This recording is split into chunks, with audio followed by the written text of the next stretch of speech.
The fluorescent lights in Sunrise Hills Care Facility hummed with that particular frequency that makes your teeth ache. I'd been staring at those lights for 3 months now, lying in a narrow bed that wasn't mine, in a room that smelled of disinfectant and defeat. Through the window, I could see the manicured lawns of what the brochures called a premier senior living community. What they didn't mention was that some of us weren't here by choice. My name is Robert James Mitchell, and today is my 72nd birthday. I should be at my home in Brookline, Massachusetts, the Victorian mansion I'd bought 40 years ago when I made partner at Mitchell & Associates, the architectural firm I'd built from nothing. Instead, I'm here, declared incompetent by my own children, stripped of my rights, watching my life disappear behind locked doors. The irony wasn't lost on me.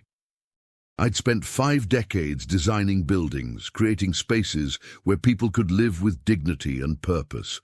Now I couldn't even control the space of my own body. "Mr. Mitchell, time for your medication," a nurse announced, entering without knocking. Her name tag read Sandra, and she had the practiced cheerfulness of someone who'd learned to talk to elderly people like they were children. "I don't need medication," I said, my voice stronger than it had been in weeks. "There's nothing wrong with me." Sandra's smile never wavered. "Doctor's orders. This will help you feel better." Better.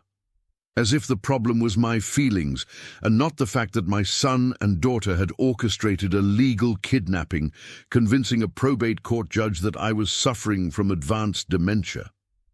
The pills they gave me 3 times a day made everything fuzzy, made it hard to think clearly, to organize my thoughts. Which was exactly the point.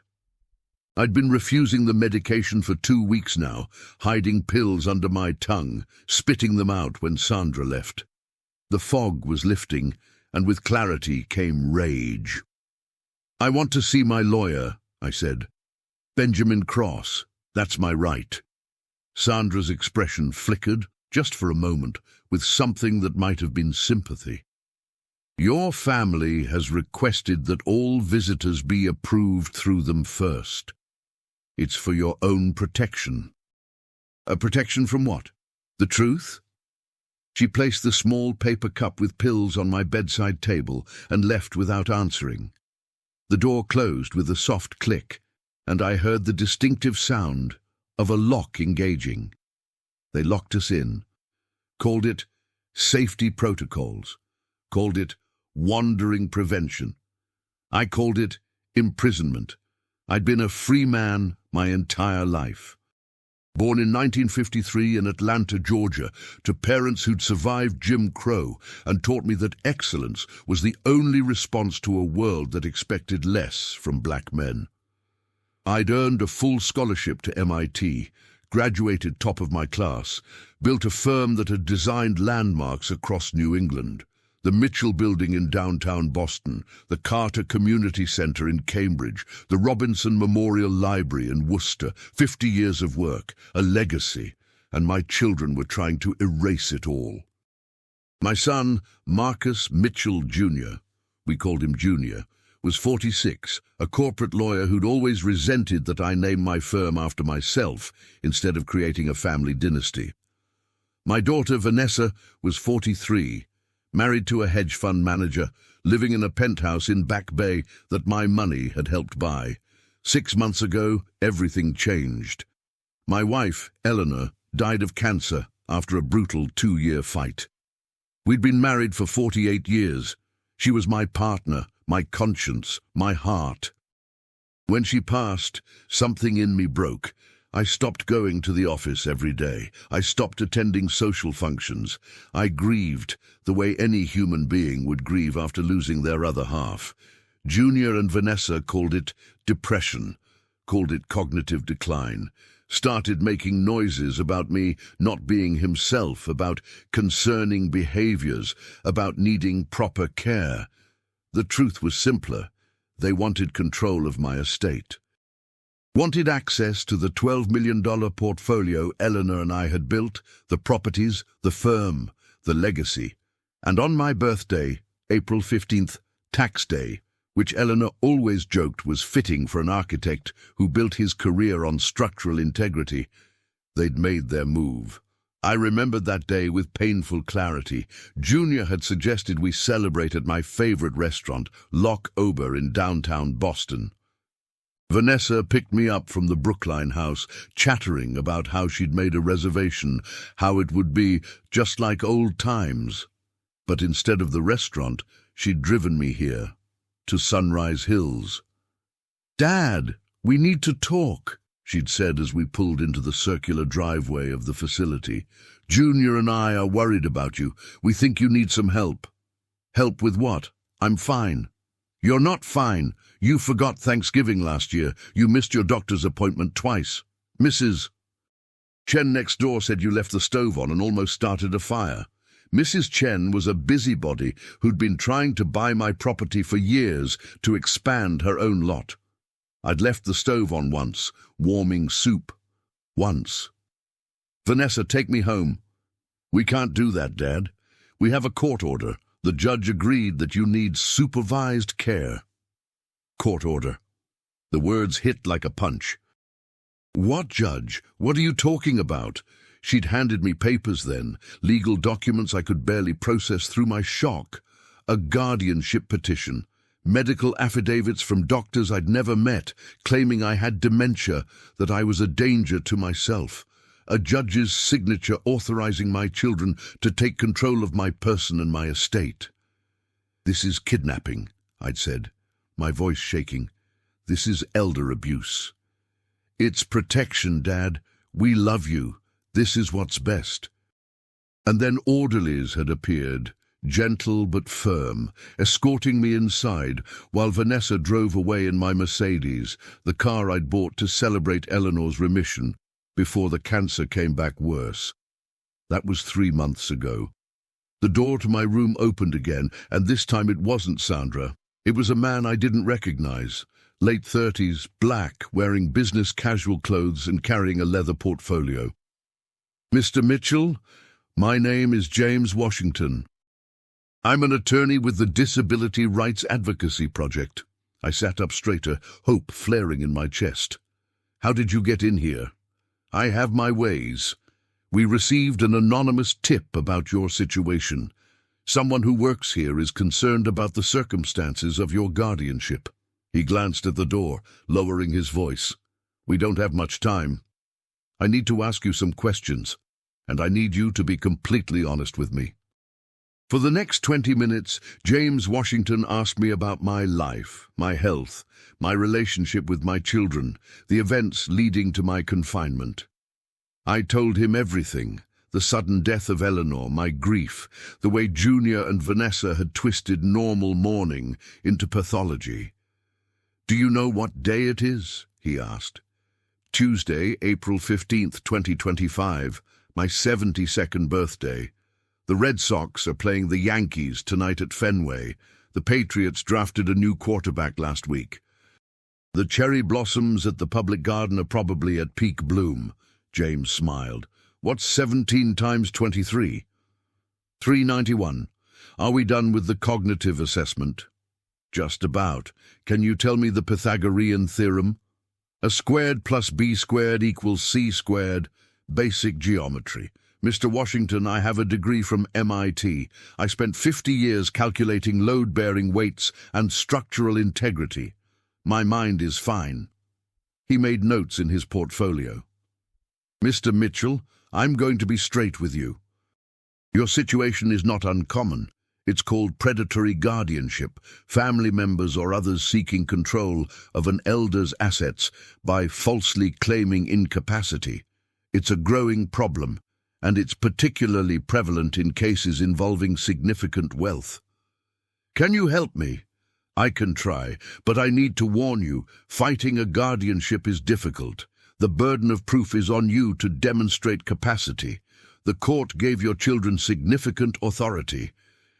And from what I've seen in the files, they've been very thorough in building their case. What does that mean? It means they have doctors willing to testify you're incompetent. They have documentation of alleged incidents, the stove, missed appointments, confusion. They've isolated you from your support network, your business partner, colleagues, friends. Have any of them visited? I realized with dawning horror that they hadn't.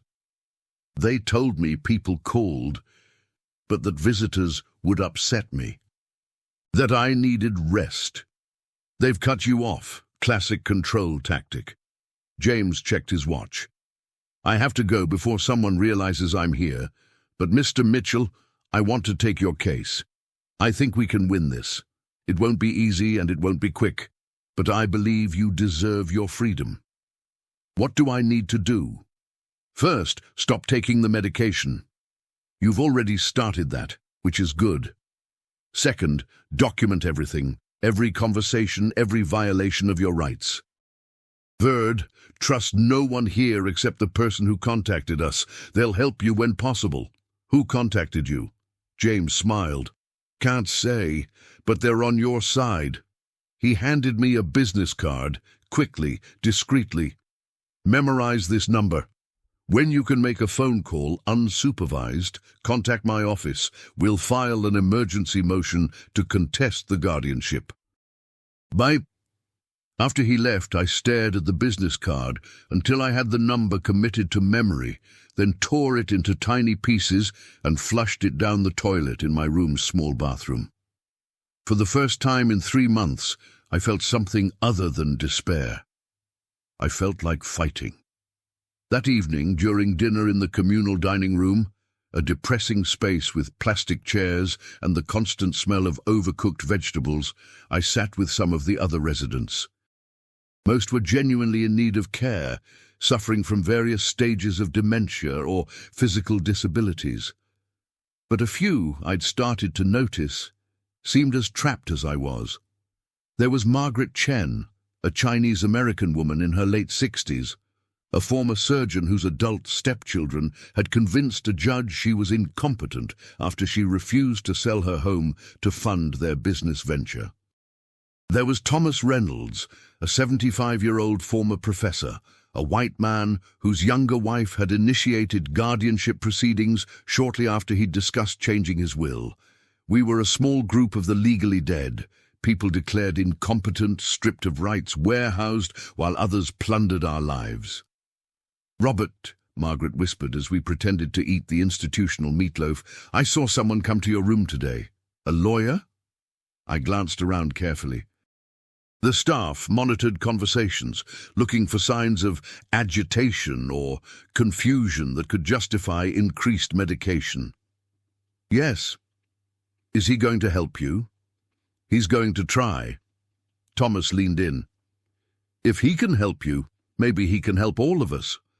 I was a professor of constitutional law at BU for 30 years. I know my rights, but knowing them and enforcing them are two different things when you're locked in a place like this. We need to be careful, I said quietly. If the staff reports that we're organizing, they'll separate us, increase our medications, make us too foggy to fight. Then we be smart, Margaret said. We've all been successful people, intelligent people. We can outthink our jailers. It was a small rebellion, quiet and careful, but it gave me purpose beyond my own fight. That night, unable to sleep, I stood at my window looking out at the grounds of Sunrise Hills. The facility was in Newton, about 15 minutes from my Brookline home. Close enough that Junior and Vanessa could pretend they were nearby, caring. Far enough that my old neighbors and colleagues wouldn't casually drop by. I thought about Eleanor, about the life we'd built together. She'd been a teacher, passionate about education equity, working in Boston's public schools for 40 years. We'd met at a civil rights rally in 1973, both young and full of fire for justice. She'd believed in me when no one else did, encouraged me to start my own firm when the white-owned architecture companies wouldn't promote me past junior associate. Robert, she'd said, you're brilliant. Don't let their limitations become yours. I'd taken her advice, scraped together everything we had, and started Mitchell & Associates in a tiny office in Roxbury.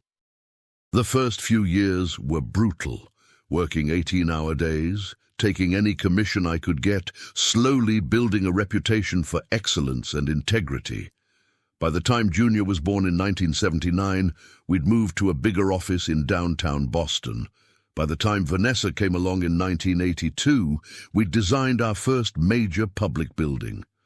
By the 1990s, Mitchell & Associates was one of the most respected architectural firms in New England. I'd given my children everything: elite private schools, college without debt, connections, opportunities. I'd taught them about our history, about the struggles of our ancestors, about the responsibility that came with privilege and success. And they'd repaid me by locking me in a nursing home and stealing my legacy. The rage that thought produced was almost cleansing. It burned away the fog of grief, the confusion of the past months. Eleanor wouldn't want me to give up. She'd want me to fight.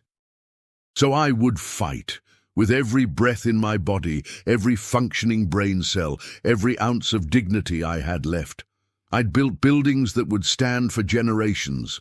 Now I needed to build a case that would free me and maybe help others trapped in similar situations. Tomorrow I'd start working on my defense. Tonight I'd rest and remember who I was. Robert James Mitchell, architect, husband, father, fighter.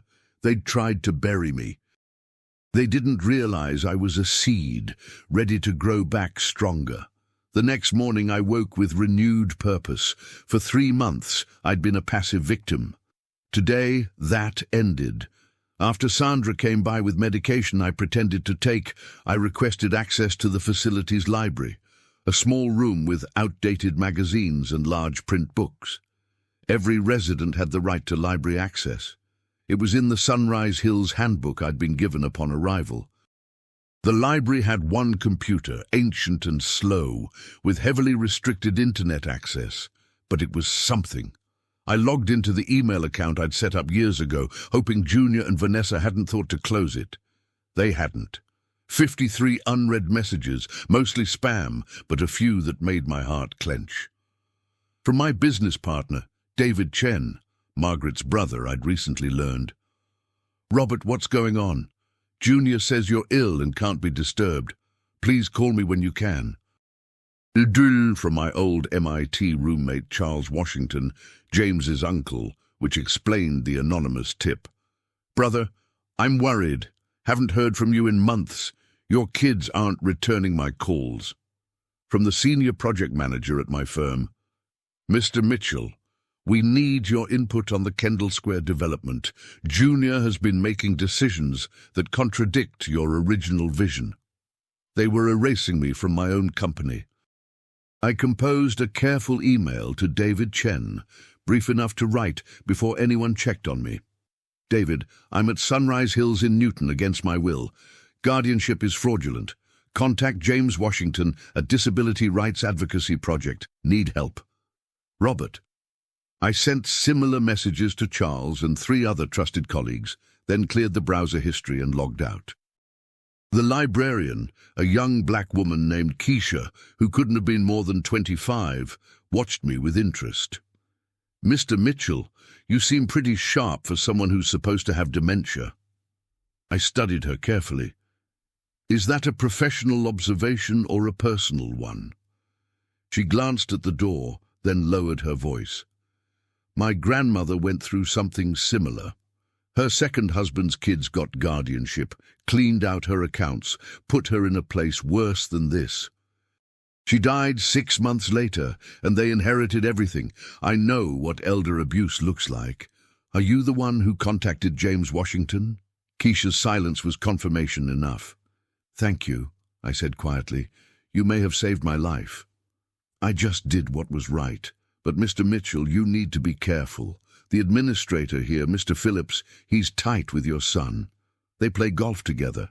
Any progress you make, any steps toward independence, he reports it to your family." "How do I fight that?" "Document everything. I can help you access the computer when it's safe. There's also a payphone in the back hallway near the service entrance. Staff doesn't monitor it closely. You could make calls from there." Over the next 2 weeks, I became a model resident, compliant, quiet, showing up for all activities. I attended the therapeutic music hour where we sang old show tunes. I participated in gentle exercise classes designed for people with limited mobility. I ate the terrible food without complaint, and in the margins I built my case. During my supervised recreation time in the courtyard, I struck up conversations with staff members, learning the facility's routines, who was sympathetic, who reported everything to Phillips. I learned that 2 other residents had filed complaints about their guardianships that mysteriously disappeared from the record. Using the payphone Keisha had showed me, I called James Washington's office twice, speaking quickly during shift changes when staff was distracted. "We've filed an emergency motion for a competency hearing," James told me during the second call. "The judge scheduled it for May 20th. That's 5 weeks away. Can you hold on until then?" "I don't have a choice. Robert, I need to prepare you. Your children have hired serious legal firepower. Cavendish and Associates, one of the top probate firms in Boston. They're going to fight hard to maintain the guardianship. Let them fight. I have truth on my side. Truth isn't always enough in these cases. We need evidence, witnesses, proof of your capacity. I'm working on getting medical experts to evaluate you, but your children are blocking access." Then we find another way. James was quiet for a moment. "There might be one option. If you can document instances of your capacity, complex tasks, problem-solving, memory recall, we can present that to the court. Do you have any way to do that?" An idea formed. "I might. Let me work on something." That evening, I approached Margaret and Thomas in the dining room. "I need your help with a project." We found a quiet corner in the common area, away from the main surveillance cameras. I pulled out a napkin and began sketching. "What I'm about to show you is the preliminary design for a community center in Roxbury. The city commissioned it before Eleanor died. I never finished it. Using napkins, the backs of activity schedules, anything I could find, I began to recreate the architectural drawings from memory. Floor plans, elevations, structural details, every measurement, every calculation, flowing from my mind through my hand onto paper. Margaret and Thomas watched in amazement. "This is incredible," Thomas said. "How are you doing this?" "It's what I've done for 50 years. The human brain is remarkable when you've spent decades training it to hold spatial relationships, mathematical formulas, design principles that doesn't just disappear." Over the next 3 weeks, I completed a full set of drawings for the Roxbury Community Center. It became my secret project, worked on during free time, hidden in my room. Keisha helped smuggle in proper graph paper and drafting pencils from an art supply store. Meanwhile, David Chen had received my email and contacted James Washington. Through a series of carefully coordinated moves, they arranged for an independent medical evaluation, not the doctors my children had paid, but a respected neurologist from Massachusetts General Hospital, Dr. Patricia Williams. The day of her visit, I was ready. Dr. Williams was a black woman in her 50s with intelligent eyes and a no-nonsense demeanor. Phillips had tried to insist on being present for the evaluation, but James had gotten a court order requiring privacy. She spent 3 hours with me, conducting cognitive tests, asking about my life, my work, my current situation. "Mr. Mitchell, I'm going to ask you to do some calculations for me. What's 347 times 23? 7,981. Can you explain the structural principles behind a suspension bridge?" I did, in detail, drawing diagrams to illustrate the distribution of forces, the role of cables and towers, the importance of flexibility and strength. "Tell me about your wife."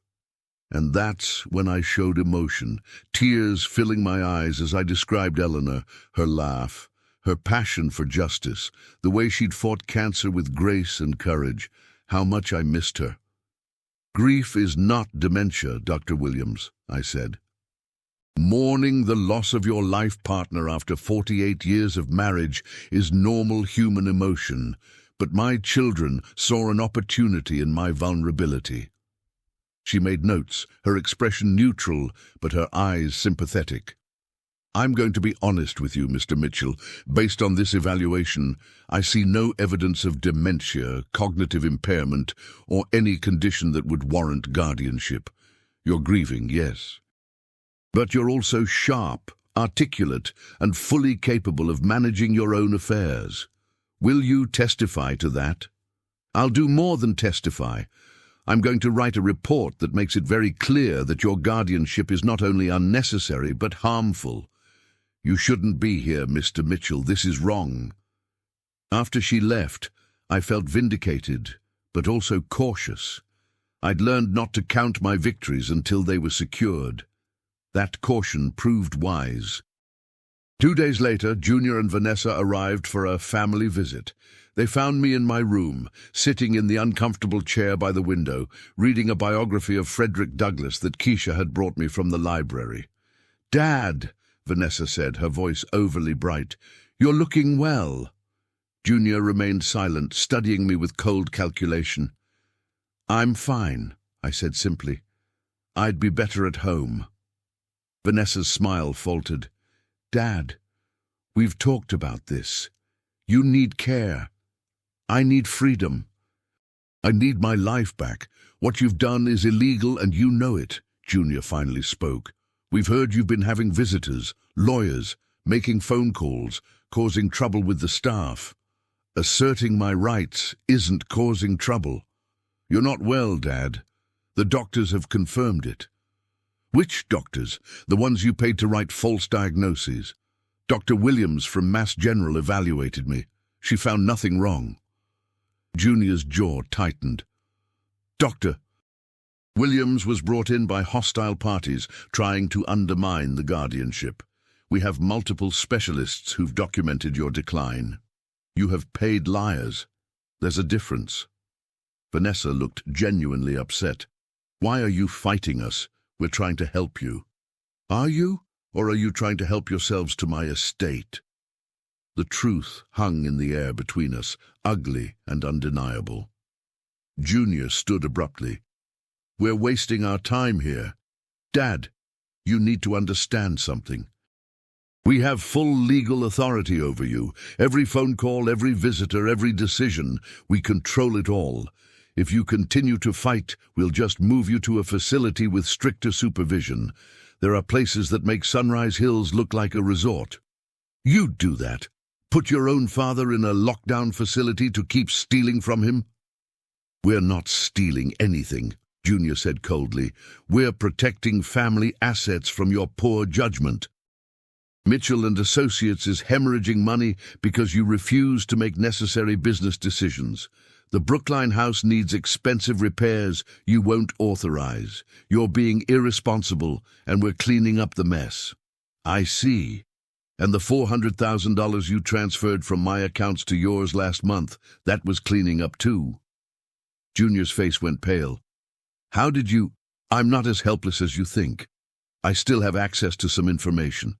I know what you're doing, Junior. And it's going to stop." They left shortly after, and I could see the fear in their eyes. Good, let them be afraid. That night I couldn't sleep. I kept thinking about my son's threat, moving me to a worse facility. I'd heard stories about such places, where residents were kept heavily sedated, warehoused until they died. The thought terrified me. Around 2 a.m. I heard my door open. I tensed, expecting trouble, but it was Keisha. "Mr. Mitchell, you need to see something."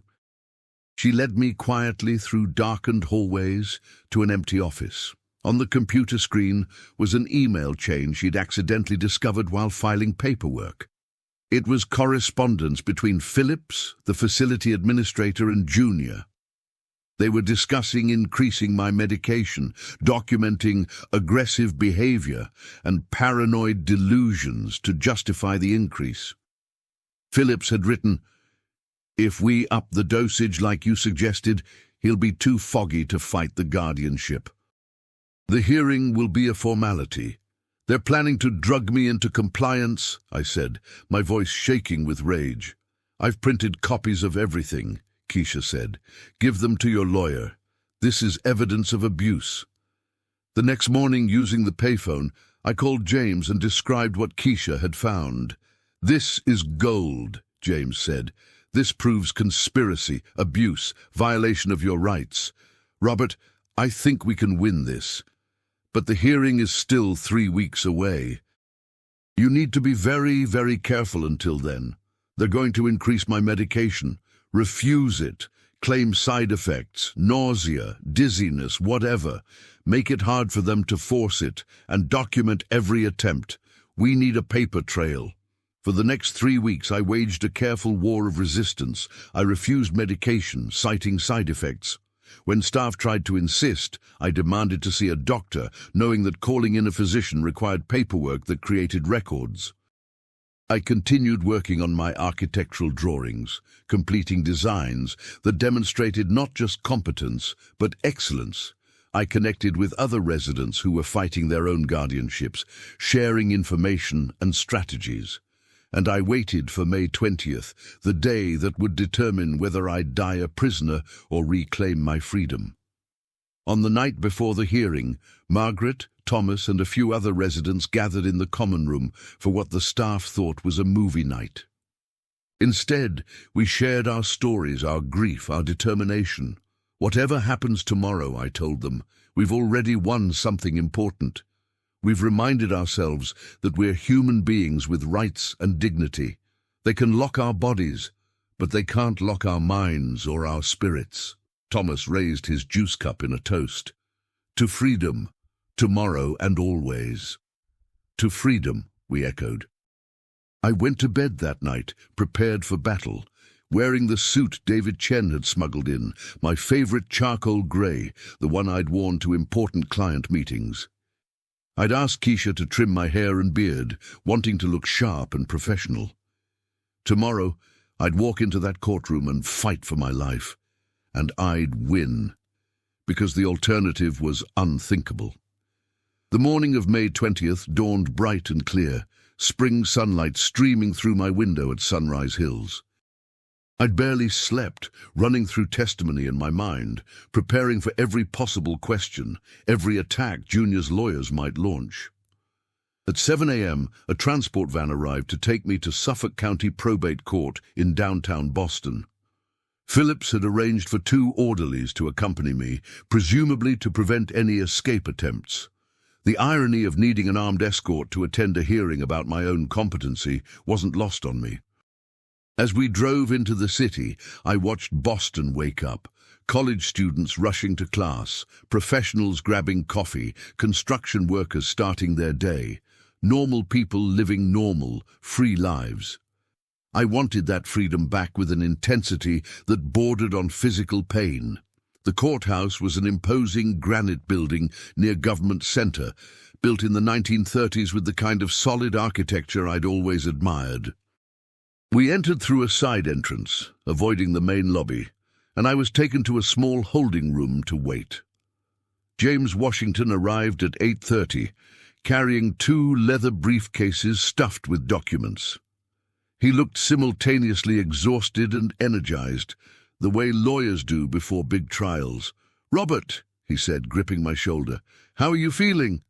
"Ready, angry, determined." "Good. Channel that into clear, calm testimony."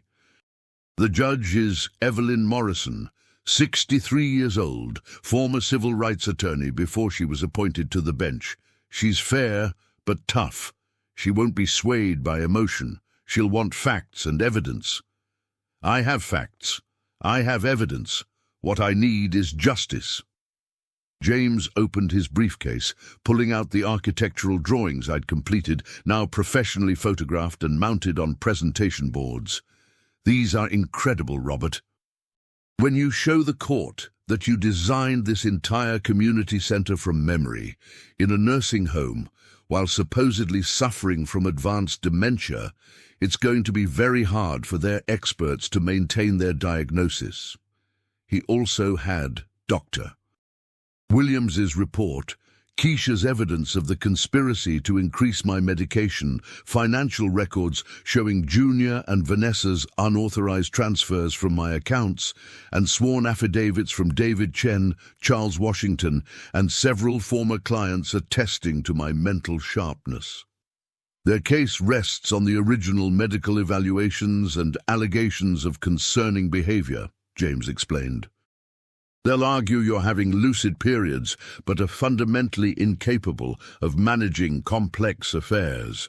We need to prove not just that you're competent, but that the guardianship was obtained fraudulently. At 9 a.m. we entered the courtroom. It was smaller than I'd expected, wood-paneled and formal, with the Massachusetts state seal behind the judge's bench.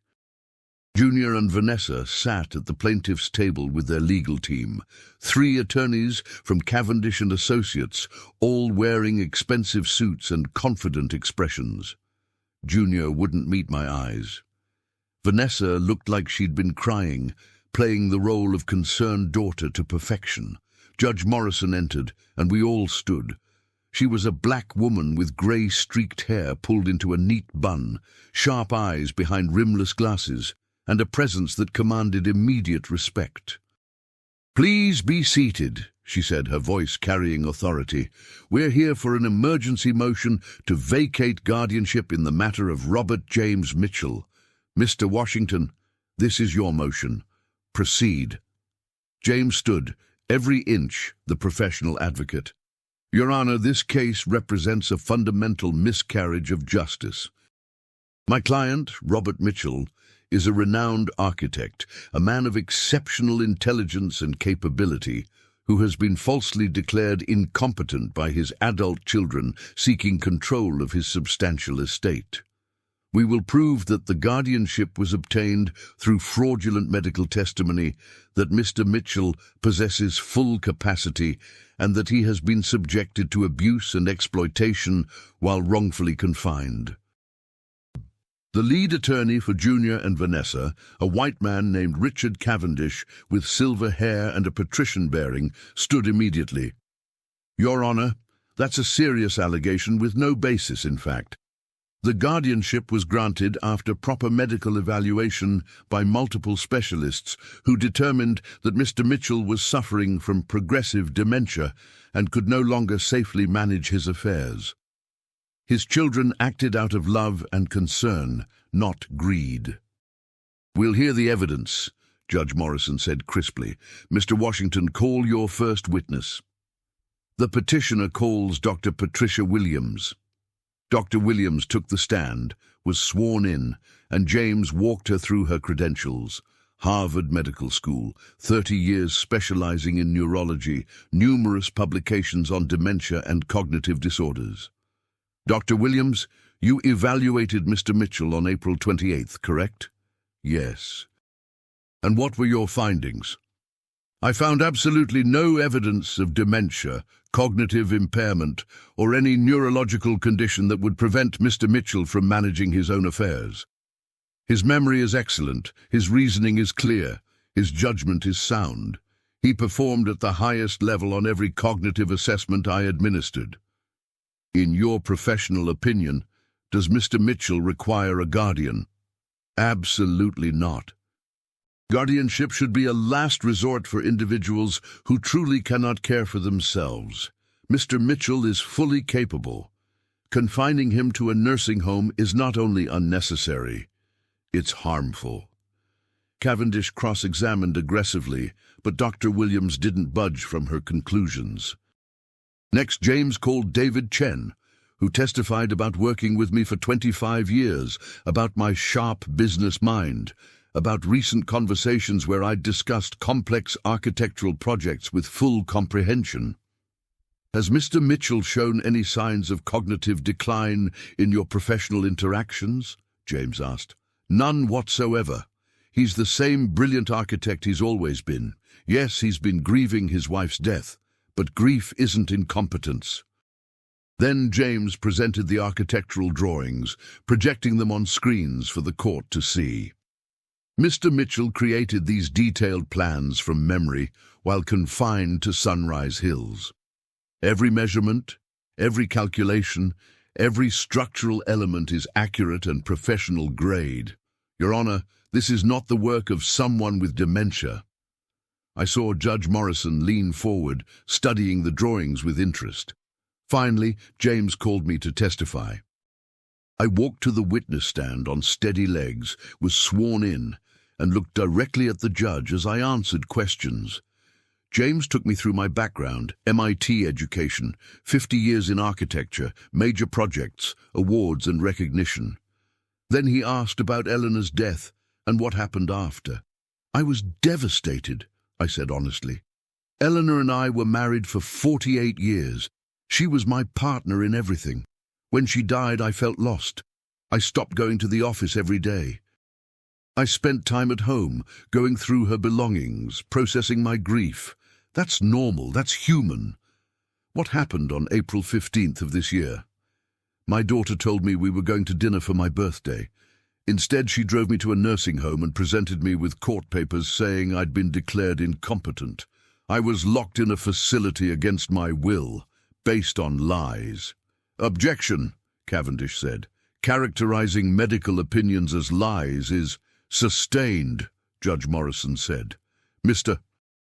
Mitchell, stick to facts. The facts are that I've been imprisoned for 3 months, isolated from my friends and colleagues, given medication I don't need to keep me confused. And while I've been locked away, my children have been transferring money from my accounts and making decisions about my company without my knowledge or consent. James presented the evidence of financial transfers, the emails Keisha had found about increasing my medication, documentation of visitors being turned away.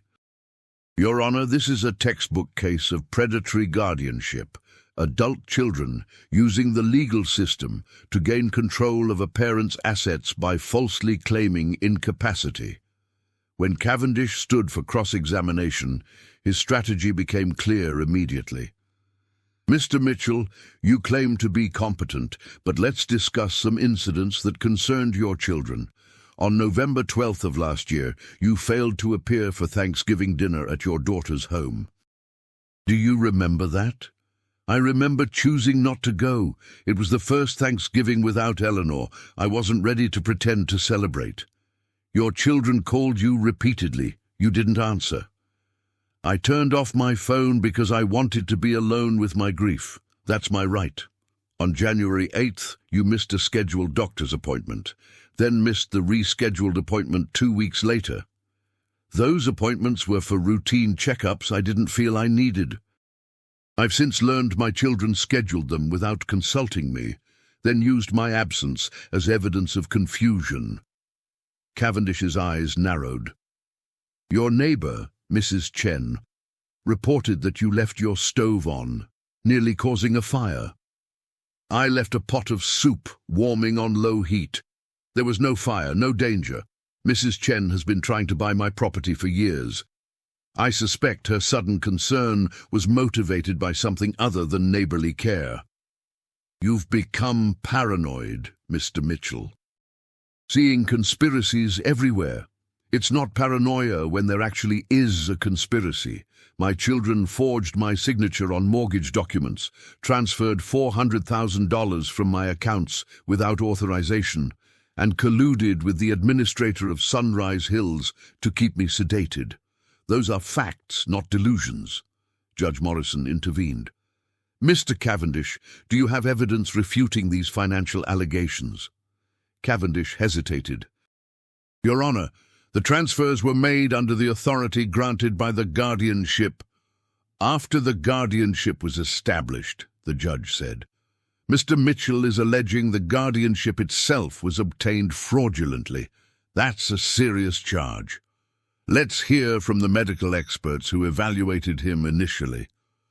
The first Dr. Cavendish called was Dr. Raymond Foster, a psychiatrist who'd evaluated me based on Junior's description of my behavior.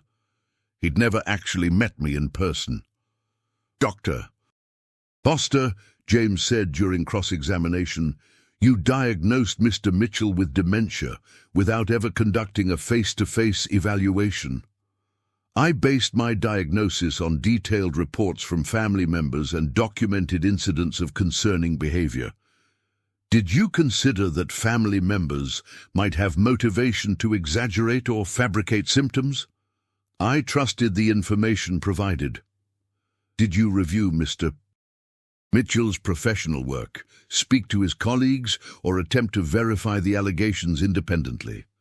That wasn't part of my evaluation protocol. So you rubber-stamped a diagnosis that stripped a man of his fundamental rights based solely on second-hand information from people who stood to financially benefit from that diagnosis? Objection! Cavendish was on his feet. Counsel is badgering the witness. Overruled, Judge Morrison said. Dr. Foster, answer the question. And the psychiatrist shifted uncomfortably. I conducted my evaluation according to standard practices. Standard practices that resulted in a demonstrably false diagnosis, James said. No further questions. The second expert witness fared no better. Dr. Michelle Hartley had conducted a 15-minute evaluation at Sunrise Hills 3 weeks after I'd been admitted, while I was heavily medicated with the drugs they'd been giving me. Dr. Hartley, when you evaluated Mr. Mitchell, was he on medication? Yes, he was being treated for agitation and anxiety. Medication that causes drowsiness, confusion, and difficulty concentrating? Those can be side effects, yes. So you evaluated a man while he was drugged, found him confused and drowsy, and concluded he had dementia. Did you consider that the medication itself might be causing the symptoms you observed? Dr. Hartley's face flushed. I noted in my report that he was on medication. But you didn't recommend re-evaluating him without the medication to get a baseline, did you?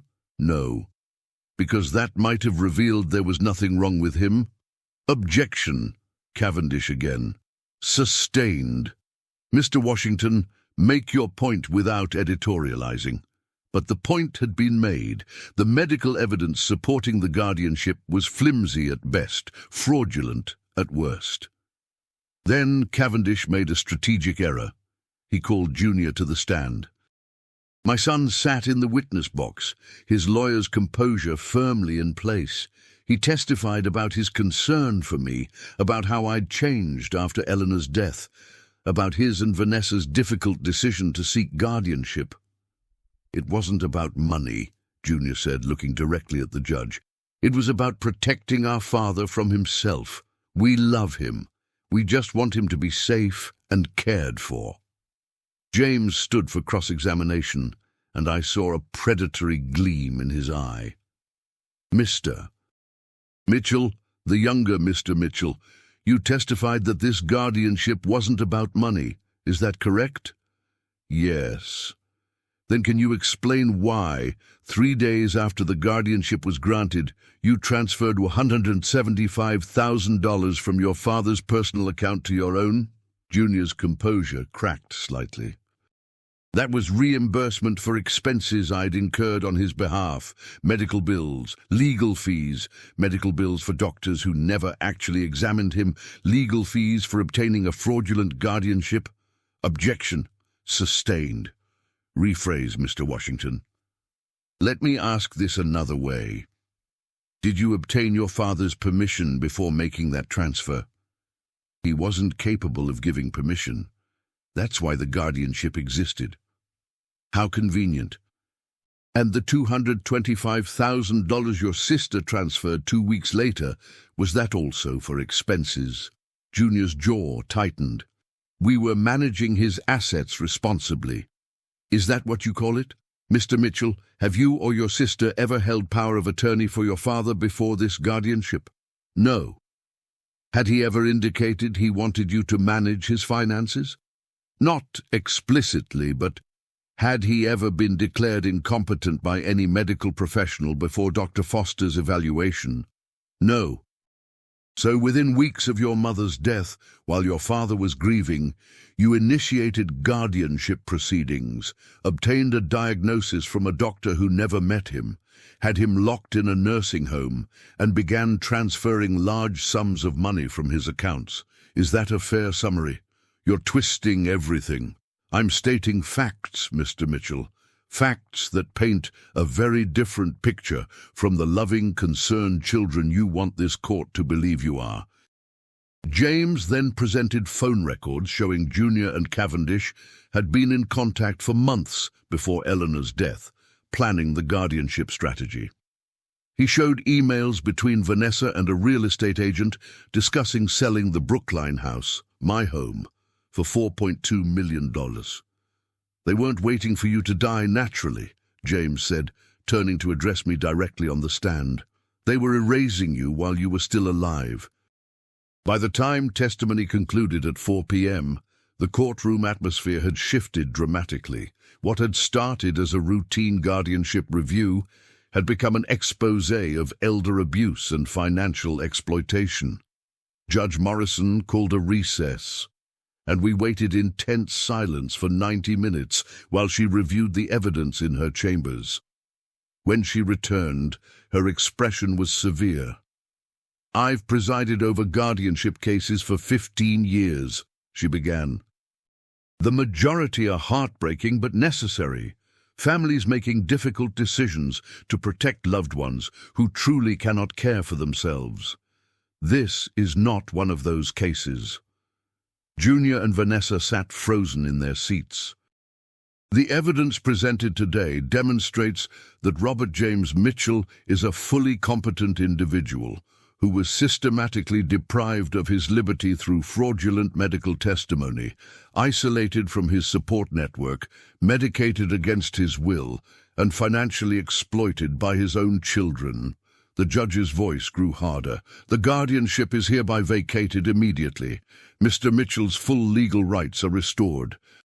Furthermore, I'm ordering a complete accounting of all financial transactions made under the guardianship's authority. Any funds improperly transferred must be returned within 30 days. Relief flooded through me so intensely I had to grip the table to stay upright, but Judge Morrison wasn't finished. "I'm also referring this matter to the Attorney General's office for investigation of potential elder abuse and fraud. Mr. Mitchell and Ms. Mitchell Harrison, you should retain criminal counsel.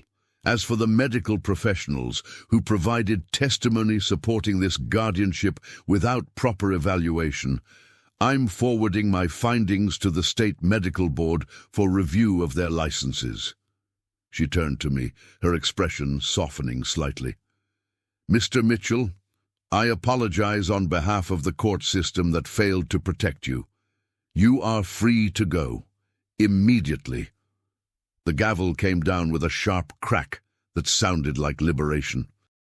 James was grinning, pumping my hand. "We did it, Robert. We actually did it."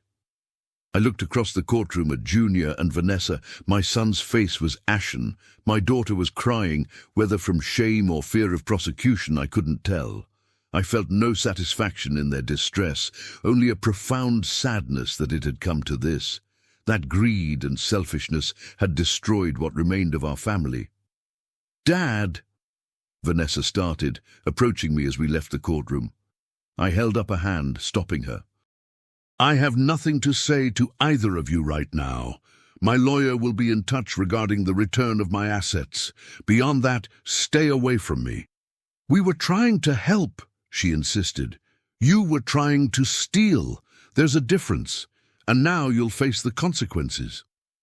Outside the courthouse, the late afternoon sun felt like a blessing on my face. David Chen was waiting, having attended the hearing's conclusion. He embraced me roughly, tears in his eyes. "Welcome back, partner. The firm needs you. I need you." Charles Washington was there too, my old friend who'd set this rescue in motion. "Brother, I knew you'd come out swinging." James Washington was already on his phone, calling reporters. "This case is going to change things," he said. "It's going to shine a light on predatory guardianship, help other people trapped like you were." But at that moment, I wasn't thinking about broader implications or social justice. I was thinking about one thing: going home. David drove me back to Brookline, to the Victorian mansion I'd bought 40 years ago. Someone, I suspected David, had maintained it in my absence. The gardens were tended, the house was clean, Eleanor's flowers were blooming in the beds she'd planted. I walked through rooms filled with memories, photographs of our life together, furniture we'd chosen, books we'd read, the piano Eleanor had played. It felt like visiting a museum of my own past. In my study, on the mahogany desk I'd designed myself, was a framed photo of Eleanor and me at our 40th anniversary party. She was laughing at something, her head thrown back, joy radiating from her. I picked up the photo, holding it gently. "I fought for us, Eleanor," I whispered. "I didn't let them win. I hope that makes you proud." The house was quiet, empty of human presence but full of spirit. I'd need to hire staff again, reconnect with neighbors, rebuild my daily life. But tonight, I just wanted to be home. I slept in my own bed for the first time in 3 months, and I slept deeply. The morning after my release, I woke in my own bed, in my own home, and for a moment thought perhaps the entire nightmare had been a dream. Then I saw the stack of legal documents James had given me, the phone messages from well-wishers, and reality settled in. I was free, but freedom came with responsibilities. Over coffee in my kitchen, real coffee, not the institutional swill from Sunrise Hills, I made a list of immediate priorities: regain control of Mitchell and Associates, recover the stolen funds, ensure Junior and Vanessa faced consequences, help other victims of predatory guardianship, finish Eleanor's memorial project. David Chen arrived at 8 a.m., carrying a briefcase full of documents about the firm.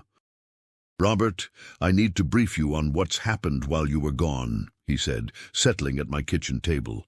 "Junior has been making decisions that are damaging the company's reputation and financial health." He walked me through a series of disasters. Projects Junior had approved that violated our design principles, long-time employees he'd fired and replaced with his own people, clients he'd alienated with his arrogant management style. "The Kendall Square development is the worst," David said. "You designed a mixed-use space that balanced commercial needs with community access, affordable housing, public green space, cultural facilities.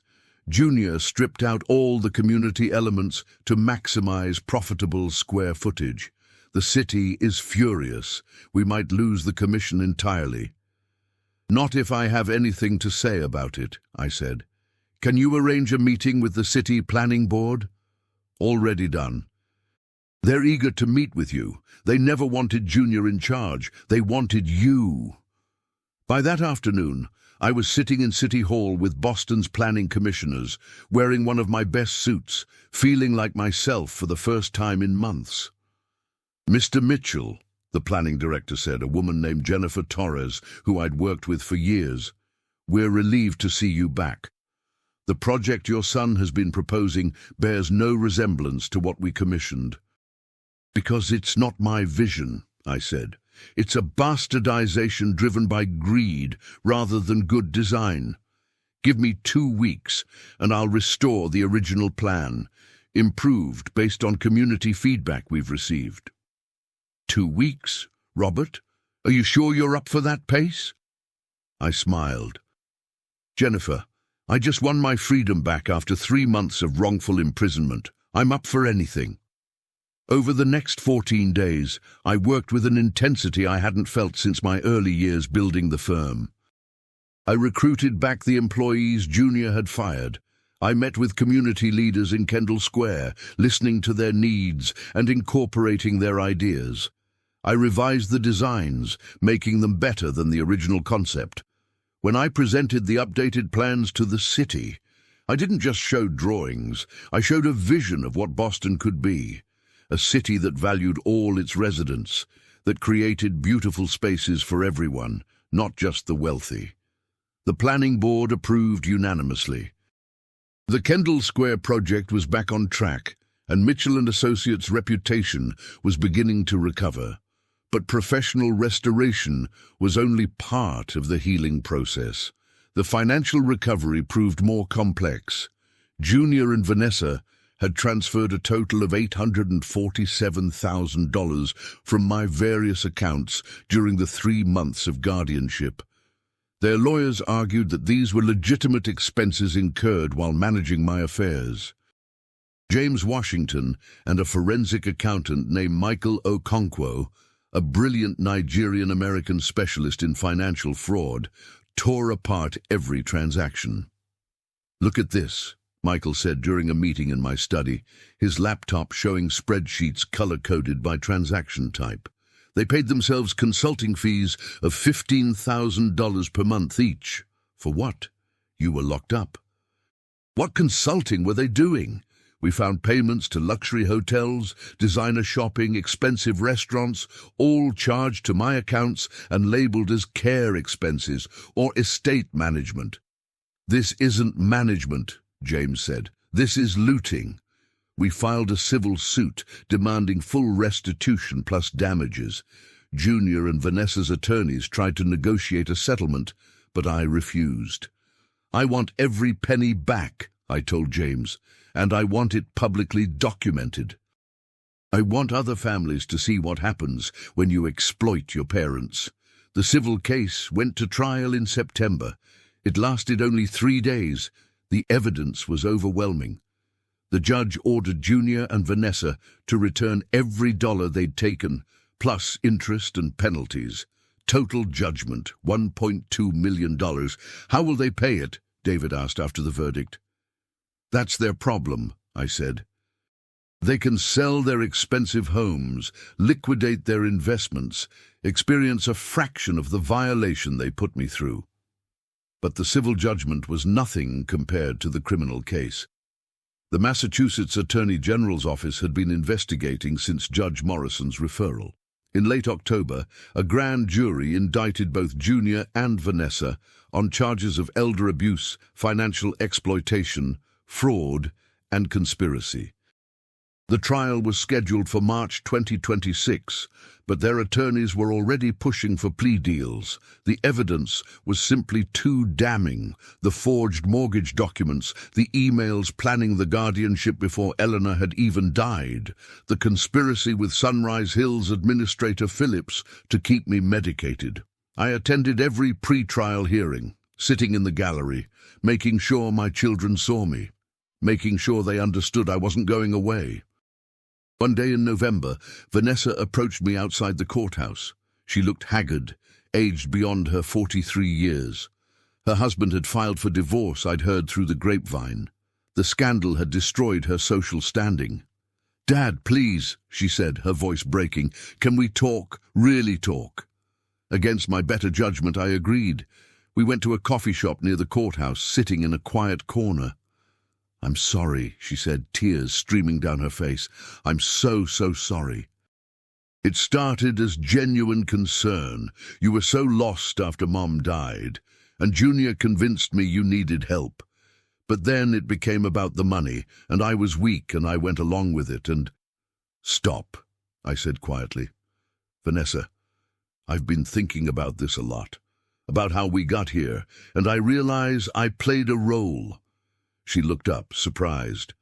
"I gave you everything growing up," I continued. "Elite schools, European vacations, trust funds, connections. But I never taught you the value of struggle, the importance of earning rather than inheriting. You and Junior grew up entitled, expecting wealth without work. That's partly my failure as a father. You were a wonderful father. I was a providing father. That's different. Your mother understood this. She tried to balance my generosity with lessons about character and integrity, but I didn't always listen." Vanessa wiped her eyes. "Does this mean you'll forgive us?" I considered the question carefully. "I don't know if I can forgive what you did. You didn't just steal money. You stole my freedom, my dignity, my autonomy. You were willing to keep me drugged and imprisoned for the rest of my life so you could inherit early. That's not something you apologize away." So where does that leave us? It leaves us as people who share DNA but no longer share trust. Maybe someday, if you do the work of becoming better people, we can rebuild something, but that's years away, Vanessa. Years. She nodded, understanding that some damages couldn't be quickly repaired. Junior never approached me, never apologized. He maintained his innocence right up until the day his lawyer convinced him to take a plea deal, 3 years in prison, 5 years probation, and full restitution. Vanessa's deal was lighter. 18 months in prison, given her more limited role and willingness to testify against Junior and Phillips. The Sunrise Hills administrator got 5 years for his part in the conspiracy. When the pleas were entered in March 2026, nearly a year after my liberation, I felt a complex mix of emotions. Relief that justice had been served, sadness that my children had destroyed themselves through greed, and a fierce determination to make sure their crime led to meaningful change. That determination led me to work with James Washington and the Disability Rights Advocacy Project to draft new legislation. We called it the Elder Rights Protection Act. It created stronger safeguards against predatory guardianship, mandatory independent medical evaluations, regular court reviews, financial audits, and criminal penalties for abuse. I testified before the Massachusetts State Legislature in June 2026, telling my story publicly for the first time. "I'm a fortunate man," I told the assembled lawmakers. "I had resources, education, connections. I had people who fought for me.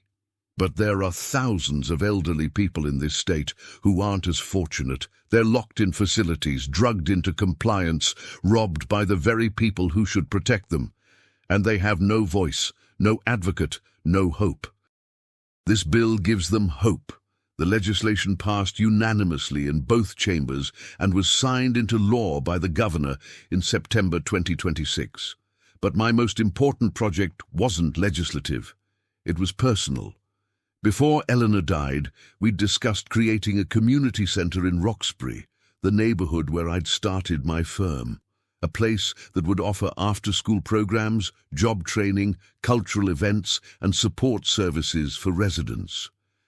Eleanor had even started a foundation to fund it, seeding it with $2 million from her teacher's pension and our savings. After I was freed, I returned to this dream with renewed purpose. The Roxbury Community Center, officially named the Eleanor Mitchell Memorial Center for Community Empowerment, became my masterpiece. I poured every lesson of my 50-year career into its design. It was beautiful but accessible, sophisticated but welcoming. A building that said to everyone who entered, "You matter, you belong, you have value." We broke ground in January 2027, almost 2 years after my 72nd birthday nightmare. The ceremony was attended by hundreds, city officials, community members, former clients, colleagues, friends. Margaret Chen was there, freed from her own guardianship after my case created precedent. Thomas Reynolds came too, along with several other former Sunrise Hills residents who'd won their freedom. David Chen gave a speech about partnership and resilience. James Washington talked about justice. Various community leaders discussed what the center would mean for Roxbury. Then I spoke, standing at the podium with the vacant lot behind me, soon to be transformed. My wife Eleanor believed that architecture wasn't just about buildings, it was about possibility, about creating spaces where people could become their best selves. This center is her vision, her legacy, her gift to a community that gave us so much. I paused, emotion catching in my throat. 2 years ago I was locked in a nursing home, declared incompetent, stripped of my rights. People said I was done, that my productive years were over, that I should just accept being warehoused until I died. They were wrong. The crowd applauded, and I saw tears in many eyes. I'm 74 years old. I've survived loss, betrayal, imprisonment, and injustice. And I'm here to tell you, we're never done as long as we have breath and purpose. This center proves it. The legislation we passed proves it. Every person who fought back against predatory guardianship and won their freedom proves it. I looked at the faces in the crowd, black, white, Latino, Asian, young, old, a beautiful cross-section of Boston. They tried to bury me, but as the saying goes, they didn't know I was a seed. And now, look what's growing. Construction took 18 months. The center opened in July 2028, a stunning 3-story building with a community theater, computer labs, commercial kitchen for job training, art studios, basketball courts, and a library named after Eleanor. At the opening ceremony, I stood beside a bronze plaque that read Eleanor Mitchell Memorial Center for Community Empowerment, designed by Robert James Mitchell, Mitchell & Associates. They tried to bury us. They didn't know we were seeds. The mayor cut the ribbon, and hundreds of people poured into the building, exploring its spaces, already making it their own. I watched a group of teenagers in the art studio, admiring the natural light I'd designed to flood the space. I saw elderly residents in the library, running their fingers along the spines of books. I heard children laughing in the gymnasium. This was architecture's highest purpose, not ego or profit, but service and community. Julian found me standing alone in the lobby, looking at Eleanor's portrait that hung there. A beautiful photograph from our 40th anniversary, her laughing, full of life. She would be proud, Julian said. She would be insufferable, I replied, smiling. She'd tell me I took too long, that the building should have been bigger, that I forgot some crucial element. And you'd love every minute of her critique.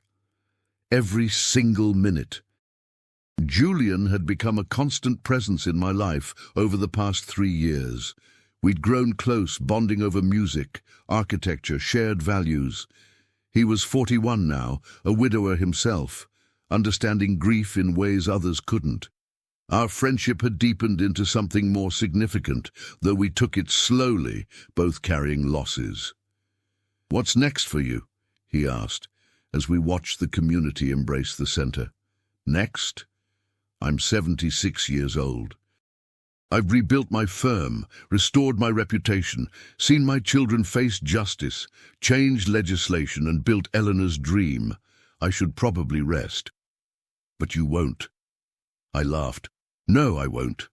David and I are talking about opening a mentorship program at the firm, bringing in young architects from underrepresented backgrounds, teaching them the business, creating opportunities. And James wants me to consult on other guardianship cases, help people fight back." "You're not done." "Not even close." That evening, I returned to the Brookline house, my home, secured and mine once again. I poured myself a scotch, Eleanor's favorite brand, and sat in my study looking at photographs from our life together. We'd built something beautiful, Eleanor and I. Not just buildings or wealth, but a partnership based on love, respect, and shared purpose.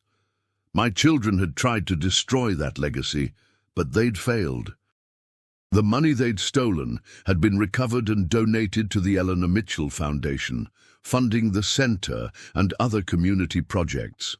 The firm was thriving again, with young talent bringing fresh perspectives while honoring our founding principles.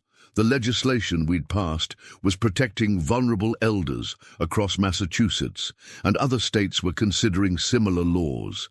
And I was free, truly free, to live the remainder of my years with purpose and dignity.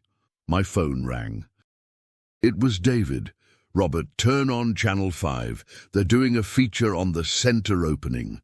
I switched on the television and saw footage from today's ceremony. They interviewed community members, showed children in the programs, discussed the center's impact. Then they showed me, standing in front of Eleanor's portrait, and the reporter asked, "Mr. Mitchell, what do you want people to remember about this project?" On screen, I smiled. I want them to remember that it's never too late to fight back, to reclaim your life, to build something meaningful.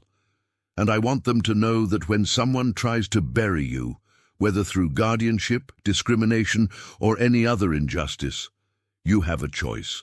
You can accept it, or you can remember that you're a seed, and seeds grow. The segment ended with aerial footage of the center, its modern lines and community-focused design a testament to 5 decades of architectural excellence. I raised my glass of scotch toward Eleanor's photograph. To us, my love, to seeds that became gardens, to battles fought and won, to legacy that transcends our children's betrayal, to freedom, dignity, and justice. Somewhere, I knew she was smiling. The road ahead held more challenges, certainly. Junior would be released from prison eventually. Vanessa would complete her sentence. We'd have to navigate whatever relationship, if any, we'd have after their debt to society was paid. But tonight, I wasn't worried about the future. Tonight, I was celebrating the present, my freedom, my home, my work, my purpose. I was Robert James Mitchell, architect, survivor, advocate, builder of dreams. They'd said I was done. They were wrong. And I'd spent every day since proving it.